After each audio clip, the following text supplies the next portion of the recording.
Hello students, welcome to 1 plus 1 channel. இந்த ப்ராப்ளத்தில் பார்த்தீங்கன்னா construct a 3x3 matrix whose elements are aij equal to I square j square அப்படின்னு கொடுத்துருக்காங்க. அதாவது 3x3 மேட்ரிக்ஸை நம்ம வந்து கன்ஸ்ட்ரக்ட் பண்ணணும். 3 rows 3 columns உள்ள மேட்ரிக்ஸ் கன்ஸ்ட்ரக்ட் பண்ணணும்.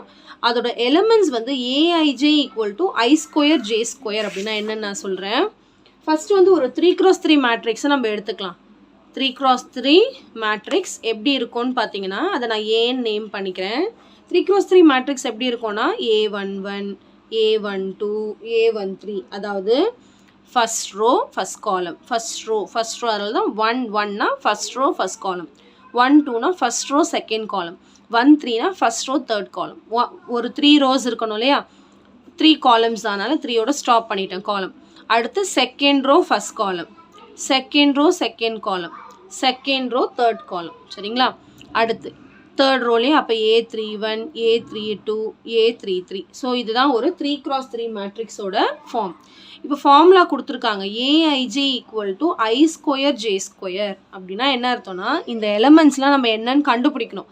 A11 அப்படின்னா இதுதான் ஜென்ரல் ஃபார்ம் aij. அப்போ ஐங்கிறது ரோ, ஜேங்கிறது காலம். இப்போ நம்ம ஒன்று ஒன்றா கண்டுபிடிக்கணும். A11 என்ன, A12 என்ன அப்படின்னு. A11 எப்படின்னா ஐ இருக்க இடத்துல 1னும் ஜே இருக்க இடத்துலையும் 1ன்னு சப்ஸ்டியூட் பண்ணும். ஐ ஸ்கொயர் ஜே ஸ்கொயர்னா ஐ ஸ்கொயர் இன்டூ ஜே ஸ்கொயர்னு அர்த்தம், இன்டூ இருக்குன்னு அர்த்தம். சரிங்களா, அப்போ இங்கே ஐ ஸ்கொயர் இல்லையா, அப்போ 1 ஸ்கொயர் 1 ஸ்கொயர். அப்போ 1 ஸ்கொயர் என்ன வரும், 1 ஸ்கொயர் பண்ணால் 1 தான் வரும். இந்த 1 ஸ்கொயர் பண்ணாலும் 1 தான் வரும். 1 × 1 1. சரிங்களா, இப்போ இதே மாதிரி இதில் இருக்கிற எல்லா எலமெண்ட்ஸும் நம்ம கண்டுபிடிக்கணும். A12 அடுத்து அப்போ ஐ இருக்க இடத்துல 1 போடணும், ஜே இருக்க இடத்துல 2 போடணும். ஐ இருக்க இடத்துல 1, ஜே இருக்க இடத்துல 2. அப்போ 1 ஸ்கொயர் இன்டூ 2 ஸ்கொயர்.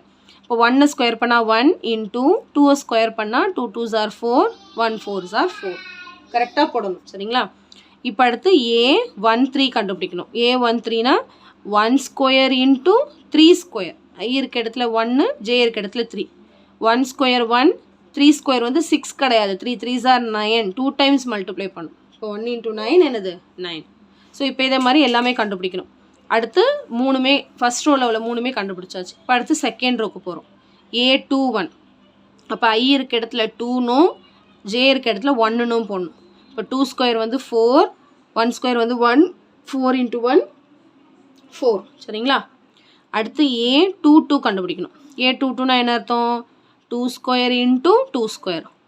2 ஸ்கொயர் வந்து 4, இந்த 2 ஸ்கொயரும் 4, 4 4s are 16. சரிங்களா, அடுத்து A23. 23னா என்னது, 2 ஸ்கொயர் இன்டூ 3 ஸ்கொயர். 2 ஸ்கொயர் வந்து 4, 3 square 3 3s are 9, 4 9s are என்னது 36. Okay, next A31. A31னா என்ன அர்த்தம், 3 ஸ்கொயர் இன்டூ 1 ஸ்கொயர். ஐ இருக்க இடத்துல 3, ஜே இருக்க இடத்துல 1. அப்போ 3 3s are 9 into 1 square 1. 9 1s are 9. புரியுதுங்களா, ஐ ஸ்கொயர் ஜே ஸ்கொயர். இங்கே இருக்கிற நம்பர் எழுதி ஸ்கொயர் போடணும், இங்கே இருக்கிற நம்பர் எழுதி ஸ்கொயர் போட்டு ரெண்டத்தையும் மல்டிப்ளை பண்ணணும். அடுத்து வந்து A32 கண்டுபிடிக்கணும். அப்போ என்ன வரும், 3 square into 2 square. 3 ஸ்கொயர்னா 3 3s are 9 into 2 ஸ்கொயர்னா 2 2s are 4. 9 4s are என்னது 36. ஓகே, நெக்ஸ்ட் வந்து A33 கண்டுபிடிக்கணும். 3 ஸ்கொயர் இன்டூ 3 ஸ்கொயர். 3 ஸ்கொயர் பண்ணால் 3 3s are 9. இந்த 3 ஸ்கொயர் பண்ணால் 3 3s are 9. 9 9s are என்னது 81. ஸோ ரெக்வயர்டு மேட்ரிக்ஸ் நம்ம இப்போ கண்டுபிடிக்க போகிறோம், ஆன்சர் எழுத போகிறோம். A ஈக்குவல் டு இந்த வேல்யூஸ்லாம் எழுதுவோம். 1 A11 என்னது கரெக்டாக எழுதணும். 1 4 9 அந்த ஆர்டரில் நான் கண்டுபிடிச்சிருக்கேன், அப்படியே எழுதுகிறேன். 4 16 36. அடுத்து 9 36 81. அவ்வளோதான். இதுதான் நம்ம ஒரு 3x3 மேட்ரிக்ஸ் வந்து கண்டுபிடிச்சிட்டோம். இந்த ஃபார்முலா வச்சு கண்டுபிடிச்சிருக்கோம். ரொம்ப சிம்பிள் தான். கொஞ்சம் வந்து நம்ம கொஷினை மட்டும் அண்டர்ஸ்டாண்ட் பண்ணிக்கணும், வேறு எதுவுமே இல்லை. சரிங்களா, ஒரு 3x3 மேட்ரிக்ஸ் வந்து நம்ம ஃப்ரேம் பண்ணணும். இந்த ஃபார்முலா யூஸ் பண்ணி ஃப்ரேம் பண்ணணும். aij equal to I square J ஸ்கொயருங்கிற ஃபார்முலா யூஸ் பண்ணி நம்ம வந்து ஃப்ரேம் பண்ணணும். ஸோ I ஸ்கொயர் ஜே ஸ்கொயர்னா ஐ இருக்க இடத்துல அந்த கரஸ்பாண்டிங் வேல்யூ போடணும், ஜே இருக்க இடத்துல கரஸ்பாண்டிங் வேல்யூ போட்டு ஸ்கொயர் பண்ணிட்டு தான் மல்டிப்ளை பண்ணணும். சரிங்களா, ஸோ ரொம்ப சிம்பிள் சம் தான். கண்டிப்பாக உங்களுக்கு நல்லா கிளியராக அண்டர்ஸ்டாண்ட் ஆயிருக்கும்னு நினைக்கிறேன். So thank you so much for watching, students. Bye bye.